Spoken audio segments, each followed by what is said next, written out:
हा जो काळ असतो, एक म्हणूया आपण की 18 to 25 किंवा 18 to 22, 18 ते 22च्या वयोगटात आपल्याकडं खूप ताकद असते.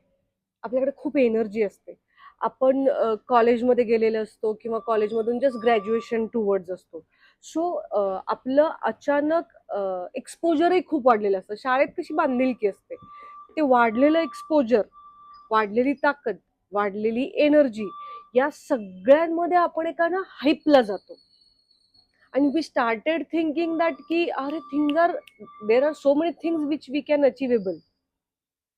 पण एक्झॅक्टली त्याच्यासाठी काय करायला हवं किंवा आपल्याकडे लिगसी काय आहे, आपल्याकडे प्लस पॉइंट काय आहेत आणि आपल्याला नेमकं काम कशावरती करायला लागणार आहे, याच्यासाठी लागणारे पेशन्स किंवा याच्यासाठी लागणारा समज तो आणखीन तेवढा तयार झालेला नसतो.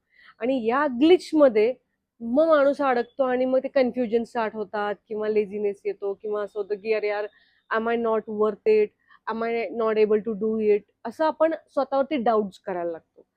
सो याची क्लॅरिटी किंवा याचं डिवायडेशन की what you have, what should be done, या दोन गोष्टी जर आपल्या समोर असतील तर ती एनर्जी मॅक्झिमम कशी चांगली वापरली जाऊ शकते किंवा चॅनलाइज होऊ शकते, हे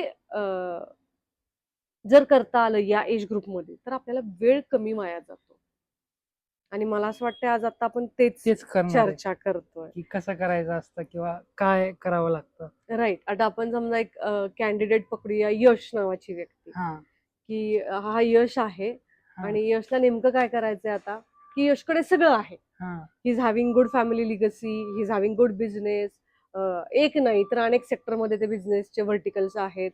तो स्वतः कॉलेजमध्ये छान शिकतोय आणि पण त्याचं काय प्रॉब्लेम होतोय, त्याला क्लॅरिटी, त्याला भरपूर गोल्स जे मोठे मोठे आहेत, ड्रीम्स त्याचे मोठे आहेत. स्वतःचे ड्रीम्स मोठे आहेत. हा, पण त्या ड्रीम्स वरती काम करण्यासाठी त्याला तरी कळतच नाही की काम कसं करायचंय, कुठून करायचं. आणि त्याला असं वाटतं की तो आळशी बनतोय किंवा त्याला फिअर आहे किंवा लॅक ऑफ कॉन्फिडन्स आहे किंवा त्याचे जे गोल्स आहेत ते रिअलिस्टिक नाही आहेत असं त्याला वाटतंय.